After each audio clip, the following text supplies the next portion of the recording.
esa es la parte que quiero que leamos.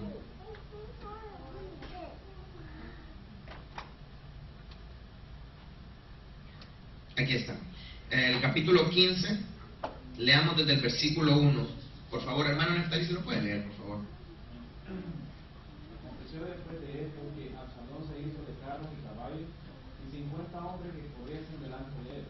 Y se levantaba Absalón de mañana y se ponía a un lado del camino junto a la puerta. Y a cualquiera que tenía pleito venía al rey a juicio. Absalón le llamaba y le decía: ¿de qué ciudad eres? Y él respondía: tu siervo es de una de las tribus de Israel. Entonces Absalón le decía: mira, tus palabras son buenas y justas, mas no tienes quien te oiga de parte del rey. Y decía Absalón: ¿quién me pusiera por juez en la tierra para que viniesen a mí todos los que tienen pleito o negocio, que yo les haría justicia? Y acontecía que cuando alguno se acercaba para inclinarse a él, él extendía la mano y lo tomaba y lo besaba.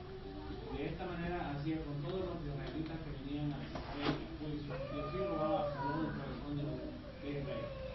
Ahora, esto es lo que hace el espíritu absalónico. Es bien específico. Se encarga de esto. Se encarga de estar a la puerta, si fuera en forma literal aquí, fuera que estuviera ahí en la puerta y le dijera, no, hombre, el pastor Walter, de verdad que no lo hace bien, no sé qué le pasa, no está bien, pero si él no tiene tiempo para oírlo. Yo sé que usted tiene problemas, pero cuénteme cuáles son sus problemas. ¿Quién me pusiera a mí por pastor de la iglesia? Amén. Y entonces, y sí, tiene razón, gloria a Dios que algún día tal vez vamos a ser pastores. Si yo fuera pastor de esta iglesia, tal y tales fueran las cosas que yo hiciera. Ese es el demonio absalónico. El que se encarga de que se va dentro de una persona, sobre todo dentro de un líder en particular, y empieza a minar la mente de las personas y a ganar personas. El demonio absalónico también se encarga de hablar mal del líder. ¿Por qué hablar mal del líder? Déjenme contar. Cuando yo voy en mi carro, yo voy hablando mal del pastor, de la pastora, ¿y quién va oyendo? Mis hijos van oyendo, ¿ven? Y yo voy hablando mal, yo voy diciendo: no, el pastor hace aquí, la pastora hace allá. ¿Y qué pasa? Cuando viene el pastor a querer hablar con mi hija y querer darle una palabra del Señor, predicar, lo que sea, ya mi hija está sentada y lo está viendo. Yo no le estaba hablando a mi hija, yo estaba hablando con mi esposa, pero ellos son los que recibieron. Y entonces están viendo al pastor y lo único que pueden pensar es lo que yo dije. Cuando crecen, crecen apáticos y ya no quieren saber nada de la Biblia, no quieren saber nada de Dios, porque ellos han oído durante toda su vida que el pastor que se levanta ahí es aquí, es allá, hace esto, hace lo otro, hace lo otro. ¿Sí me están entendiendo? Y entonces ya después se vuelven rebeldes, no hay una forma para poder controlarlos, porque ellos saben que los que están ahí al frente se pasan equivocando, pasan haciendo esta y esta cosa. ¿Sí me están entendiendo? Entonces mis hijos crecen oyendo que el pastor no hace bien, y eventualmente, si el pastor perdió la autoridad, el pastor ya no los puede bendecir. Entonces, ¿sí me están entendiendo? Tener autoridad sobre alguien. El momento en que yo pierdo mi autoridad sobre la hermana Karen, yo ya no puedo bendecirla con mi palabra. Ella ya no va a recibir la palabra que Dios me ha dado a mí para ella. El momento en que yo, el hermano Neftalí, por poner un ejemplo, le dice: este hermano Ignacio, solo cosas de la hija, pues hablando de las prédicas. Y le empieza a decir, de repente la hermana Karen ya no me puede ver con los mismos ojos, y de repente ya cuando yo vengo a dar una palabra, ya ella se incomoda todo el tiempo, se incomoda y se va. ¿Sí me están entendiendo? Le quita la capacidad al líder de bendecir a la otra persona. Cuando usted habla mal de su líder, sepa que lo que usted está haciendo es quitándole la autoridad a su líder de bendecir a esa otra persona y de bendecirlo a usted también. Y eso no está bien visto por los ojos del Señor. ¿Y qué pasa? El Señor también va a cortar su autoridad. ¿Sí me están entendiendo? El Señor va a venir y va a cortar su autoridad.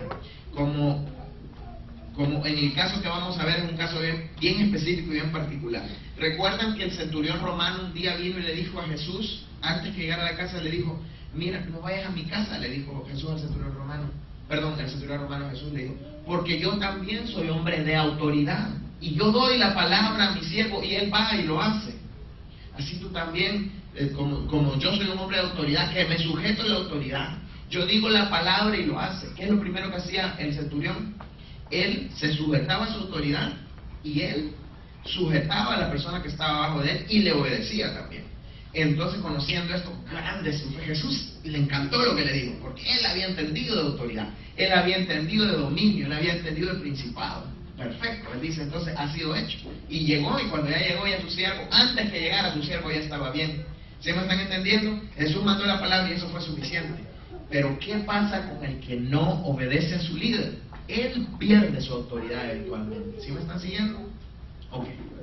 Ahora, vamos a continuar con la historia. Absalón empieza a hablarle a las personas, a decirle, yo voy a ser un buen rey, yo voy a ser un buen rey, a robarle el corazón. Y de repente agarra todos sus carros y le dice al rey, mira rey, deme la oportunidad de ir a Hebrón, porque quiero ofrecer sacrificio a Dios dándole gracias que ahora yo estoy en la casa del rey. Y al rey le pareció bien, porque en Hebrón fue donde a David lo coronaron rey de Judá, ¿se acuerdan? Antes de ser coronado sobre el rey todo Israel, primero fue sobre Judá. Y entonces viene y dice, está bien, pues anda, le dice. Se va con su gran ejército, y cuando llegan allá gritan, Absalón, rey de Israel. Y empiezan a gritar y exclamar a gran voz, y sobre todo agarró a alguien que se llama siempre me cuesta ese nombre, Ahitofel, siempre me cuesta decir ese nombre, Ahitofel, no sé por qué. Ahitofel es adivinen quién, el abuelo de Betsabé. Entonces el abuelo de Betsabé no le gustó mucho que le mataran a Urías, a Betsabé, que David se la robara, y él era un hombre tan respetado por el pueblo que la palabra que él daba era casi que la palabra de Dios para el pueblo, porque era una persona sabia, justa, honesta, pero sobre todo sabia. Y entonces Ahitofel se une a Absalón, y ahora Ahitofel está con Absalón, de la mano de Absalón, y se van con Absalón, con todo su ejército. Es un ejército de alrededor de 12,000 personas. Entonces cuando le llegan las noticias a David, por no derramar la sangre de su hijo en Jerusalén, o la sangre de un solo judío en Jerusalén, porque Jerusalén era la ciudad santa, era la ciudad donde estaba el arca del pacto, dice a todos sus jefes, vámonos de aquí, dice. No vaya a ser que haya derramamiento de sangre aquí, y de todas formas, no vaya a ser que quizás nosotros también perezcamos. Y huyen, David huye de su hijo. Y David escribe el Salmo 3, hay una en su casa, específicamente por la huida que tuvo de frente a Absalón. David huye, y Ahitofel le dice a Absalón le dice, esta es la hora de atacar, le dice. Esta es la hora de atacar, vamos y ataquemos a David, porque en este momento su gente tal vez está cansada, su gente tal vez está débil. Y es cierto, David pasa por un